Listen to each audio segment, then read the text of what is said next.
We're now being joined by Dr. Malcolm Davis live from Canberra. He is a senior analyst in defence strategy and capability, Australian Strategic Policy Institute, joining us on the broadcast. Thank you so much for joining us on World DNA, sir. It's my pleasure. Sir, Israel has banned the UNRWA from operating in the country. Obviously, this is going to have a bearing on delivery of aid in Gaza as well. It's brought widespread condemnation. This at a time when a ceasefire is being negotiated as well. How do you assess the extent of the impact of this decision? Look, I think from Israel's perspective, they have real concerns about UNRWA's association with Hamas in Gaza. And so they're concerned about UNRWA's role in terms of assisting or facilitating Hamas operations there. But from the other perspective, from the international community's perspective, the concern has to be getting aid to the Palestinian people as much as possible. That aid has to be distributed in a way that ensures Hamas cannot hijack that aid and use it for themselves.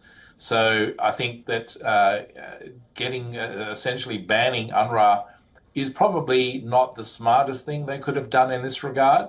What needed to happen was greater Israeli oversight over how UNRWA operates, to make sure that there is no assistance between UNRWA and Hamas, and to make sure that Hamas cannot hijack aid, and to ensure that it gets to the people that need it the most, which is the Palestinian people.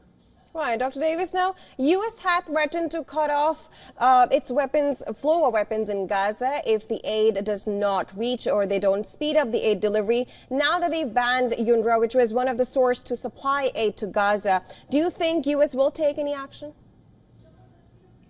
Look, I doubt it. We are literally less than 10 days away from a critical U.S. presidential election.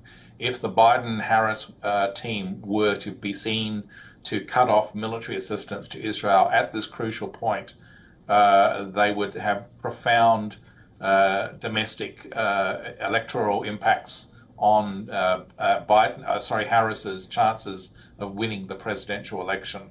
So I don't see any actual real response from the US, such as cutting off the aid. But certainly I think you will see criticism coming out of the Biden administration against Israel for doing this. And the Israelis will listen and nod their head and then get on with the job that they're doing. Right. Now, Doctor, just to expand on that a little, Mossad chief has returned from talks in Doha as well. The new framework integrates, that's what the Israeli Prime Minister's office is saying, that this new framework integrates previous proposals. It takes into account the main issues and recent developments in the region. That being said, we see this defiance from the Israeli side, as we are in this case as well. Not much has changed on ground. We're seeing exchange of fire between Iran and Israel as well. That being said, do you think this is conducive to ceasefire negotiations or a possible deal? Well, firstly, I think it's in Iran's interest not to retaliate against Israel's airstrikes the other day. The Iranian air defenses are essentially now non-existent, certainly non-functional. So Iran is wide open to any Israeli retaliation against an Iranian response. And that Israeli retaliation would be on a much higher level than what we saw just a few days ago. So Iran should hold back from any retaliation. I think, on the other hand, Israel now has an opportunity to actually work towards some sort of ceasefire agreement that would see the release of the hostages and some sort of truce that would allow a de-escalation. But ultimately, that ceasefire has to turn into a permanent peace that then ensures that groups like Hamas and Hezbollah cannot reconstitute and once again threaten Israel. So that would require some sort of agreement for a multinational peacekeeping force in Gaza, for example, or in southern Lebanon, that could then make sure that hostile forces such as Hamas and Hezbollah do not come back into the territory and then once again rearm and pose a threat against Israel. All right, Dr. Malcolm Davis, thank you so much for joining us on the show and giving your insights.